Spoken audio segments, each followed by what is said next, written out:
Hi friends, welcome to mind mapping lectures. So ఈ class చూసుకుంటే మనం 6th క్లాస్కి సంబంధించి ఎస్సీఆర్టీలోని 9th లెసన్ అయిన ప్రభుత్వము అనే అంశం మీద ఈ చార్ట్స్ అన్నీ కూడా మనం చూస్తాం. మనం మొదలు పెడితే ఫస్ట్ ప్రభుత్వం అనగానేమి డెఫినేషన్ చూసుకుంటే ఒక దేశాన్ని లేదా ఒక రాష్ట్రాన్ని నియంత్రిస్తూ వాటి కొరకు నిర్ణయాలను తీసుకునే ప్రజల సమూహాన్ని ప్రభుత్వం అని అంటాం. ప్రజాస్వామ్యానికి జన్మస్థలం ఎక్కడంటే గ్రీస్. ప్రభుత్వంలో 3 విభాగాలను లేదా శాఖలను కలిగి ఉంటుంది. అయితే ఆ 3 ఏవేవంటే, ఒకటి శాసన నిర్మాణ శాఖ, రెండోది కార్యనిర్వాహక శాఖ, మూడోది న్యాయశాఖ. ఇలా 3 శాఖలుగా ప్రభుత్వం విభజించబడుతుంది. అయితే మొదటిది శాసన నిర్మాణ శాఖ. దీన్ని చూసుకుంటే ఇది నిర్ణయాలను లేదా చట్టాలను చేసే ఒక విభాగం. మనకి ఇక్కడ భారత పార్లమెంటుకి సంబంధించి కొత్త పార్లమెంట్ ఏదైతే ఉందో దాని ఇమేజ్ అనేది ఇక్కడ డిస్ప్లే చేయడం జరిగింది. తర్వాత చూసుకుంటే కార్యనిర్వాహక శాఖ. ఇది నిర్ణయాలను లేదా చట్టాలను అమలుపరిచే విభాగం. ఇక్కడ మనకి రాష్ట్రపతి భవన్కి సంబంధించి ఇమేజ్ ఇవ్వడం జరిగింది. న్యాయశాఖ చూసుకుంటే ఇది చట్టాలను వ్యాఖ్యానించే న్యాయస్థానాలతో కూడిన వ్యవస్థ. ఈ కిందన మనకి సుప్రీంకోర్టుకు సంబంధించిన ఇమేజ్ అనేది డిస్ప్లే చేయడము జరిగింది. ప్రభుత్వం ఏం చేస్తుంది? నిర్ణయాలు లేదా చట్టాలు తీసుకోవడం, తయారు చేయడం, అమలు జరపడం. తర్వాత పాఠశాలలు, ఆసుపత్రులు, రోడ్లు నిర్మించడం. ప్రజల సంక్షేమం కోసం ప్రభుత్వం వివిధ పథకాలను కూడా అమలు చేస్తుంది.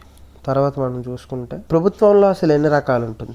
ఒకటి రాచరికపు వ్యవస్థ, రెండోది ప్రజాస్వామ్య వ్యవస్థ. మొదటిది రాచరిక వ్యవస్థ గురించి చూద్దాం. రాచరికపు వ్యవస్థ అంటే రాజు లేదా రాణి చేసే పాలనను రాచరికం అంటారు. ఈ రాజు లేదా రాణి వారసత్వంగా అధికారంలోకి ఇక్కడ వస్తారు. చక్రవర్తులు అన్ని అధికారాలను తామే కలిగి ఉండడం అనేది ఇక్కడ రాచరిక వ్యవస్థలో జరుగుతుంది. మరికొందరు చక్రవర్తులు ప్రభుత్వంలోని ఇతర శాఖల అధికారులతో పంచుకుంటారు. ఉదాహరణకి మనం చూసుకుంటే అశోకుడు తన తండ్రి బిందుసారుడు తర్వాత అధికారంలోకి వచ్చాడు. పౌరులకు రాజును బట్టి హక్కులు మరియు సౌకర్యాలు కూడా ఇక్కడ ఉండవచ్చు. ఉదాహరణ తీసుకుంటే ప్రజలు ఇతర రాజుల పాలన కంటే అశోకుని పాలనలో ఎక్కువ స్వేచ్ఛ మరియు సౌకర్యాలను పొందారు. ఇది మనకి రాచరిక వ్యవస్థ అంటే. తర్వాత ప్రజాస్వామ్య వ్యవస్థ అంతా చూద్దాం. ఇది ప్రజలు నడుపుతున్న ప్రభుత్వ రూపం. రాచరికం వంటి ఇతర రకాల ప్రభుత్వాలలో కంటే ప్రజాస్వామ్యంలోని పౌరులు ఎక్కువ హక్కులు మరియు సౌకర్యాలను పొందుతారు.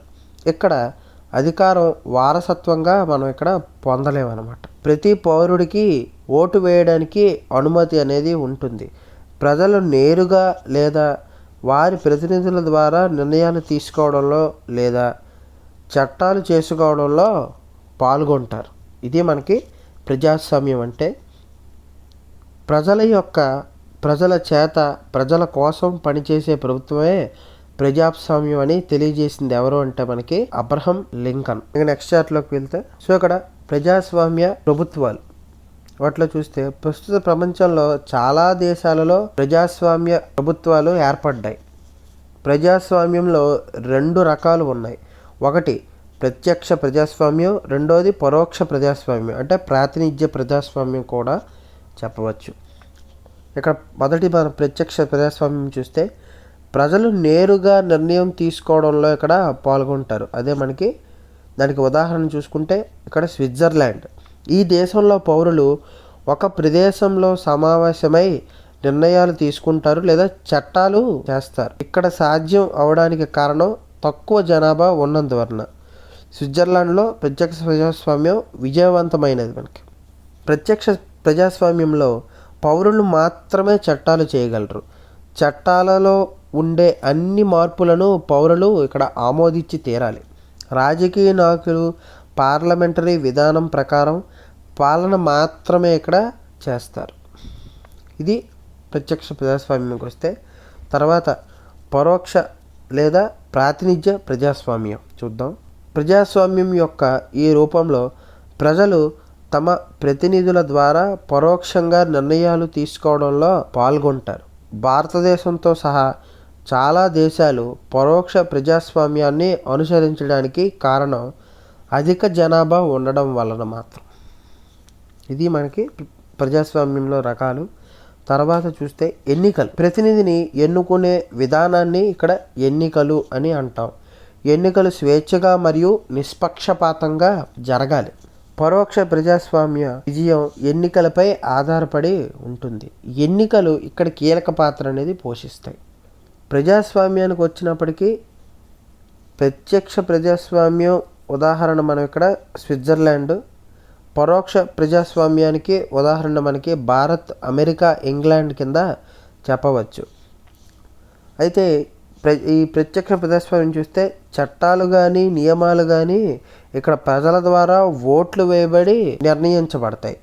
అయితే అదే మన ప్రజాస్వామ్యంలో పరోక్ష ప్రజాస్వామ్యంకి వస్తే ఇక్కడ చట్టాలు కానీ నియమాలు కానీ ఎన్నికైన ప్రతినిధులకు ప్రజల చేత ఓట్లు వేయబడతారు. ప్రజలు ప్రతినిధులకు ఓట్లు వేసి ఎన్నుకుంటే వారు ఇక్కడ చట్టాలు కానీ నియమాలు కానీ రూపొందించడం జరుగుతుంది. అంటే ప్రజలు ఓట్లు వేసి ప్రతినిధులను ఎన్నుకుంటారు. ప్రతినిధులు చట్టాలు లేదా నియమాలను ఇక్కడ రూపొందించడం జరుగుతుంది. ఇలా మనకి పరోక్ష ప్రజాస్వామ్యంలో ఈ విధంగా మనకి నడవడం అనేది జరుగుతుంది. విశ్వజనీయ వయోజన ఓటు హక్కు అనేది ఏంటో చూద్దాం. ఆర్టికల్ 326 ప్రకారం ఒక నిర్దిష్ట వయసు, ప్రస్తుతం 18 సంవత్సరాలు పొందిన అందరికీ ఓటు హక్కు ఉంది. భారతదేశంలో స్వాతంత్ర్యానికి ముందు మహిళలకు మరియు కొన్ని వర్గాల ప్రజలకు ఇక్కడ ఓటు హక్కు లేదు. భారతదేశానికి స్వాతంత్రం వచ్చిన తర్వాత మనకి అది మన రాజ్యాంగం ద్వారా అందరికీ కల్పించడం అనేది జరిగింది.